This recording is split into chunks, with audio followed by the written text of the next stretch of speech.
Varicose veins కి సరైన చికిత్స కోసం సంప్రదించండి ఎవిస్ హాస్పిటల్. నమస్కారం, వెల్కమ్ టు సుమన్ టీవీ. నేను గీతాంజలి. ప్రస్తుతం మనతో పాటు ప్రముఖ జ్యోతిష్యులు బ్రహ్మశ్రీ నందిబట్ల శ్రీహరి శర్మ గురువు గారు ఉన్నారు. వారితో మాట్లాడదాం. గురుగారు నమస్కారం అండి. వాగర్థావివ సంపృక్తౌ వాగర్థ ప్రతిపత్తయే జగతః పితరౌ వందే పార్వతీ పరమేశ్వరౌ. సదాశివ సమారంభాం శంకరాచార్య మధ్యమాం అస్మదాచార్య పర్యంతం వందే గురు పరంపరాం. ఆదిత్యాయ చ సోమాయ మంగళాయ బుధాయ చ గురు శుక్ర శనిభ్యశ్చ రాహవే కేతవే నమః. శృంగేరి జగద్గురు పీఠాధిపతులకి, కంచి పీఠాధిపతులకి నమస్కారములు తెలియజేసుకుంటూ కార్యక్రమాన్ని ప్రారంభిద్దాం. కార్తీక మాసం చూస్తూనే అయిపోయింది గురువు గారు. చాలా అసలు కదా, చాలా త్వరగా అయిపోయినట్టు దీపపు ఒత్తి హారతి ఎలా అయితే కరిగిపోతుందో అంత త్వరగా ఈశ్వరానుగ్రహం మనకు అంత తొందరగా వస్తుందా అని ఆలోచన. ఎంత చేసుకుంటే ఇంకా ఈశ్వరుని ఎలా మనం ఆ ఈశ్వర అనుగ్రహం ఎలా పొందాలి, ఇంత తొందరగా అయిపోయిందనే ఆలోచనతోనే మనకు సమయం అంతా 30 రోజులు దాదాపుగా గడిచిపోయిందా అనిపించింది. ఇక చూస్తూ అమావాస్య డిసెంబర్ 1వ తారీఖు కదండి. ఆ రోజున ప్రత్యేకంగా ఏమైనా విశిష్టత ఉందా అండి? కార్తీక మాసము అసలు సహజంగా అమావాస్య అంటేనే చాలా విశిష్టతమ్మా. ఎందుకనంటే సకల లోకానికి ప్రాణదాత అయినటువంటి సూర్య భగవానుడు ఉండేటువంటి రోజు, పైగా ఆదివారము రవికి సంబంధించినటువంటిది. ఆదివారము అమావాస్య రావడం అనేటువంటిది చాలా విశేషమైనటువంటిది. పైగా మనకు జ్యోతిష శాస్త్రం ప్రకారము పగలు పుట్టినటువంటి వాళ్ళకి పితృకారకుడు రవి, రాత్రి పుట్టినటువంటి వాళ్ళకి శని భగవానుడు పితృకారకుడు. కాబట్టి ఈసారి విశేషం ఏంటంటే అనురాధ నక్షత్రం కూడా, అనగా శని భగవానుడికి సంబంధించిన నక్షత్రం కూడా కలిసి రావడం చాలా విశేషం అమ్మ. కాబట్టి ఆదివారము అమావాస్య మరియు అనురాధ నక్షత్రం, కాబట్టి ఇది చాలా అత్యద్భుతమైనట్టు అమావాస్యల్లో ఇది కూడా ఒకటి అని చెప్పవచ్చమ్మా. మరి ఆ రోజు ఈ అనురాధ నక్షత్రం వారు కావచ్చు, వాళ్ళు ఏమైనా పూజలు గాని ఏమైనా నియమాలు గాని పాటించాలా అండి? అలా నక్షత్ర ప్రకారంగా చూసుకుంటే అటువంటిది ఏం లేదమ్మా. కాకపోతే ఆదివారం అమావాస్య రావడమే విశేషం అయితే శని భగవాన్ సంబంధించినటువంటి నక్షత్రం రావడం కూడా చాలా విశేషం. అందులోనూ శని పీడలతో చాలా మంది ఇబ్బంది పడుతుంటారు. కాబట్టి ఆ రోజున చక్కటి పరిహారాలు కూడా పాటించుకున్నా, అనగా వృషభ, మిథున, కర్కాటక, సింహ, తుల, వృశ్చిక, మకర, కుంభమీన రాశిలో జన్మించిన వారికి భవిష్యత్తులో రేపు మార్చి నుంచి శని భగవానుడు కూడా మారుతున్నాడు వచ్చే సంవత్సరం. కాబట్టి ఆ శని భగవాన్ యొక్క మార్పు వలన కూడా కలిగేటువంటి వాళ్ళకి కూడా, అనగా ద్వాదశ రాశుల వాళ్ళకి కూడా శని కర్మాధికారి కాబట్టి కర్మదోషం తొలగించుకునే ప్రక్రియ ఈ ఆదివారం అమావాస్య రోజు రావడం చాలా విశేషం. మరి ఆ రోజు ఏం చేయాలండి? అసలు నియమంగా ఏమైనా పాటించాల్సి ఉంటుందా ప్రతి ఒక్కరు? సహజంగా అమావాస్య అనేటువంటిది అనేసరికి చాలా మందికి వీక్షించేటువంటి సుమన్ టీవీ ప్రేక్షకులు కూడా గుర్తొచ్చేటువంటిది పితృదేవత సంబంధించినటువంటి తిథి. కాబట్టి ఆ రోజున పితృ కార్యక్రమాలు గనక చేసుకుంటే పితృదేవతల అనుగ్రహం కలుగుతుంది. ఈ రోజున మనం అనుభవిస్తున్నటువంటి అన్ని సుఖభోగాలకి లేదా అన్ని రకాలైనటువంటి దుర్యోగాలకి కారణం పితృదేవతల అనుగ్రహం, శాపమే కారణం.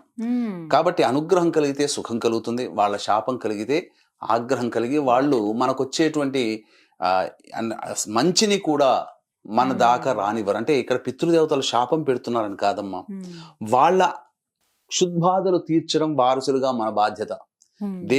ఏ వేదమైనప్పటికీ కూడా నమ్మా దైవాన్ని పూజించమని చెప్పలే, కానీ అన్ని వేదాలు పితృదేవతల్ని పూజించమని చెప్పబడినాయి. కాబట్టి మనిషి అన్నవాడు తనకు కనిపించినటువంటి తల్లిదండ్రులకి ఈ యొక్క ఆదివారం అమావాస్య కలిసి వచ్చినటువంటి డిసెంబర్ 1వ తారీఖు రోజున పితృ కార్యక్రమాలు, కనీసము పితృదేవతల చిత్రపటం దగ్గర దీపారాధన చేసి తర్పణాది కార్యక్రమాలు చేయాలి. తర్వాత రావి చెట్టు దగ్గర మళ్ళీ దీపారాధన చేసి ఆ రోజున శివాయ నమః అంటూ 41 ప్రదక్షిణలు చేసి ఉత్తరం వైపున ఫేస్ పెట్టి శివ అష్టోత్తరం 3 సార్లు గనక పారాయణం చేసినట్లయితే తప్పకుండా దీప పెట్టడం వల్ల పితృదేవత అనుగ్రహంతో పాటు శివయ్య అనుగ్రహం కూడా వచ్చి చేరి మనము సంతోషంగా ఉంటాం, ప్రశాంతంగా ఉంటాం. ముఖ్యంగా మానవుడికి కావాల్సింది ప్రశాంతతేనమ్మా, అన్ని అవసరం లేదు. ప్రశాంతతకరమైనటువంటి జీవితం ఉంటే వాడు రాజుతో సమానం. అదే కోరుకుంటారండి అందరూ. ప్రత్యేకించి శనిపీడల్లో భాగంగా ద్వాదశ రాశుల వారికి ఏదో ఒక రకంగా శని బాధలు అయితే ఉంటాయండి. అందులోనూ మకర, కుంభం, మీన రాశుల వాళ్ళకి ఏలినాటి శని ప్రభావం ఉంది కదా, వారు ఏమన్నా ప్రత్యేకంగా శనిపీడలకు చేసుకోవచ్చునమ్మా. ముఖ్యంగా ఈ సంబంధించినటువంటి ఈ ఆదివారం అమావాస్య రోజున పొద్దున్నే కాలకృత్యాదులు తీర్చుకొని, ముఖ్యంగా నది దగ్గర ఉన్న వాళ్ళైతే నది స్నానం చేస్తే గంగా స్నానం చేసిన పుణ్య ఫలితం దక్కుతుంది. తలాంచి శుభ్రం చేసుకోవాలి. ఉమ్, తదనంతరం శివాలయానికి చేరుకొని నవగ్రహాల చుట్టూ శివాయ నమః అంటూ 27 ప్రదక్షిణలు చేసి ఉమ్, శని భగవానుడికి తైలాభిషేకం, అచ్చమైనటువంటి నల్ల నువ్వుల నూనె, దీపారాధన నూనె వాడకూడదు. ఉమ్, ఆ తైలాభిషేకం జరిపించిన తర్వాత అక్కడ ఎలాగో దీపారాధన చేస్తాం. ఉమ్, తదనంతరం అన్నము నల్ల నువ్వులు కలిపిన 8 ముద్దల నైవేద్యంగా పెట్టడం. ఓ, తర్వాత వృద్ధాశ్రమంలో ఆ వృద్ధులకు ఏదైనా తినే పదార్థాలు, పండ్లు ఇట్లాంటి ఇవ్వాలి. కార్యక్రమాలు పంచవచ్చు. పారిశుద్ధ్య కార్మికులకి, వికలాంగులకి ఉమ్, ఏదైనా గాని సహాయం చేసినా, ధన సహాయన, ధన రూపేణ, వస్తు రూపేణ సహాయం చేసినా ఆ శనీశ్వరుని యొక్క అనుగ్రహం చాలా తొందరగా కలుగుతుంది. ఉమ్, ఇక దానాది కార్యక్రమాలు, శనికి సంబంధించినటువంటి ఇనుపమేకు, ఇనుపబాని, నల్ల నువ్వుల నూనె, నల్ల నువ్వులు, అలాగే నల్లటి వస్త్రము, ఇవన్నీ కూడా దానం చేయవచ్చు. ఉప్పు, బెల్లము, అలాగే పత్తి, ఇవన్నీ కూడా మృత్యు సంబంధమైనవి కాబట్టి అనారోగ్యంతో బాధపడేటువంటి వాళ్ళు వీటిని దానం చేయవచ్చు. ముఖ్యంగా ఆ రోజున చేయవలసినటువంటి పనులు నదీ స్నానము. నదీ స్నానం లేకపోతే కనీసము మన ఇంట్లో ఏ నది నుంచో తెచ్చుకున్న నీళ్లు ఉంటాయి కదా, అవును. బకెట్లో వేసి ఆ బకెట్లో శిరస్సును చల్లుకోవాలి. ఉమ్, కానీ సూర్యోదయాత్ పూర్వమే స్నానం చేయాలి. ఉంది. ఇది నియమం. ఇక చెయ్యకూడని పనులు అటువంటి ఏంటంటే మాంసాహారం భుజించకూడదు, ఆ రోజు. ఆ, దాంపత్యము పనికిరాదు, ఆ, ఒంటికి నూనె రాసుకోకూడదు, ఓ, తర్వాత ఈ తులసి ఆకులు, మారేడు ఆకులు తెంచకూడదు. తెంచొద్దండి ఆ రోజు. తెంచకూడదు. ఆదివారం ఆ. అమావాస్య రోజున ఇటువంటి పనులు చేయకూడదు. ముఖ్యంగా ఆ, ఇంట్లో సూర్యోదయ పూర్వమే ఇల్లంతా కూడా తుడుచుకోవాలి. ఉమ్, పైగా చీపురు అనగా లక్ష్మీ సంబంధమైనటువంటి వస్తువుల్ని మనం కొనుక్కోకూడదు ఆదివారం రోజున. ఆ రోజు. ఈ నూనె అంటే కూడా అమావాస్య కొనుక్కోకూడదు. వచ్చిన రోజు అంటే. అమావాస్య వచ్చిన రోజున కాబట్టి అంతకుముందే అమావాస్య ప్రారంభమైంది కాబట్టి శనివారం నాడు చతుర్దశి ఉంటుంది కాబట్టి ముందు రోజు మారేడు దళాలవి, తులసి దళాలు కోసుకోవచ్చు. మధ్యాహ్నం 3 గంటల చిల్లరకి ఈ అమావాస్య ప్రారంభమవుతుంది కాబట్టి శనివారం నాడు. ఆదివారము 11:59 వరకు అమావాస్య ఉంది కాబట్టి ఈ లోపల పనులన్నీ కూడాను పూర్తి చేసుకోవచ్చు అమ్మా. ముఖ్యంగా పితృదేవతలకి పిండ ప్రదాన కార్యక్రమాలు చేస్తే మంచిది, లేకపోతే కనీసం తర్పణాలైనా చేయాలి ఆ రోజు. అది. ఇంకా విశేషంగా ఈ అమావాస్య రోజున కాబట్టి శివానుగ్రహము, లక్ష్మీదేవత అనుగ్రహం చాలా తొందరగా కలుగుతుందమ్మా. ఏ విధంగా అండి? ఇలా ఎందుకంటే అమావాస్య రోజునే లక్ష్మీ అమ్మవారు పుట్టిందని చెప్పి మనకు శాస్త్రాలు ఘోషిస్తున్నాయి. కాబట్టి ఈ లక్ష్మీ అమ్మవారి అనుగ్రహం కోసం ఆ రోజున చక్కగా ఇంట్లో లక్ష్మీ పటానికి, లక్ష్మీనారాయణుడి యొక్క చిత్రపటానికి చక్కగా అలంకరణ చేసి లక్ష్మీనారాయణ సహస్రనామం ఉంటుందమ్మా. సహస్రనామాలలో లక్ష్మీనారాయణ సహస్రనామం ఉంటుంది కాబట్టి ఆ సహస్రనామాన్ని పారాయణం చేసి, లేకపోతే విడిగా తులసి చెట్టు దగ్గర విష్ణు సహస్రనామ పారాయణం, అలాగే లక్ష్మీ సహస్రనామ పారాయణం చేసి 2 అరటిపండ్లు, ఆవు పాలు లేదా మిశ్రి లేదా దానిమ్మ పండు నైవేద్యంగా పెట్టవచ్చు. పెట్టిన తదనంతరం ఎవరికైనా కానీ ఆ యొక్క ఆదివారం అమావాస్య ఉన్నటువంటి సందర్భంలో మిఠాయిలు పంచాలి. లక్ష్మీ అమ్మవారికి స్వీట్ అంటే, మిఠాయిలు అంటే చాలా ఇష్టం. అందుకని మీరు చూశారంటే దీపావళి రోజున ఎక్కువగా మిఠాయిలు పంచుకుంటారు ఆ రోజు. కాబట్టి ఆ అమ్మవారికి ఇష్టమైనటువంటిది మనం ఏదైతే మనం స్వీట్ ని దానం చేస్తామో, అంటే కనబడ్డ వాళ్ళకందరికీ కూడా ఇవ్వచ్చునమ్మా.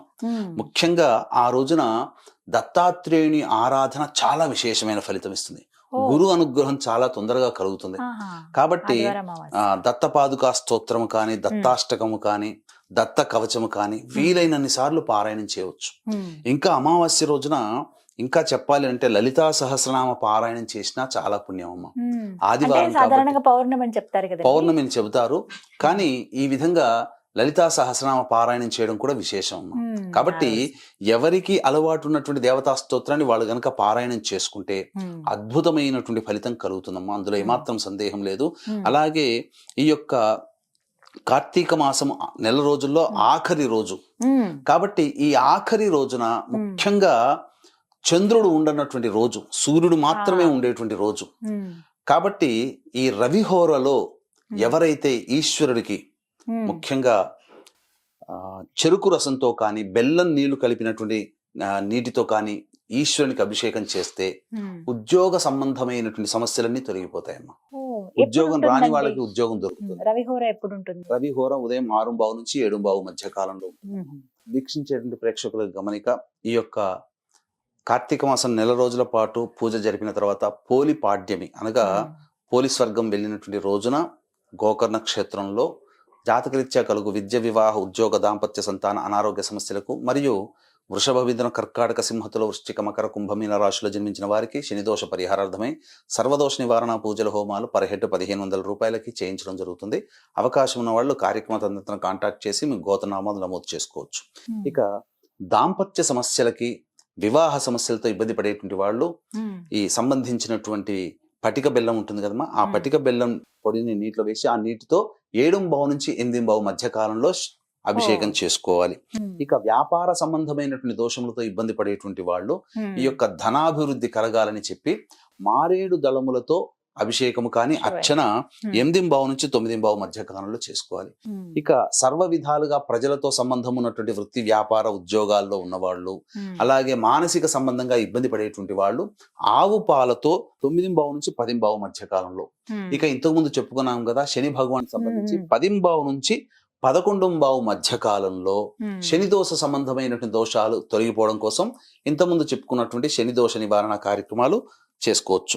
ఇక 11 నుంచి 11:59 వరకే ఈ యొక్క సంబంధించినటువంటి అమావాస్య ఉంది కాబట్టి ఆ సమయంలో గురు సంబంధమైనటువంటి అనుగ్రహం కలగాలనే ఉద్దేశంతో పంచామృతాలతో ఈశ్వరునికి అభిషేకం కానీ లేకపోతే దత్తాత్రేయ కవచం ఆదివారం అమావాస్య ఉన్నటువంటి సమయంలో దత్తాత్రేయ కవచం 11 నుంచి 11:59 మధ్య కాలంలో వీలైనన్ని సార్లు పారాయణం చేయండి.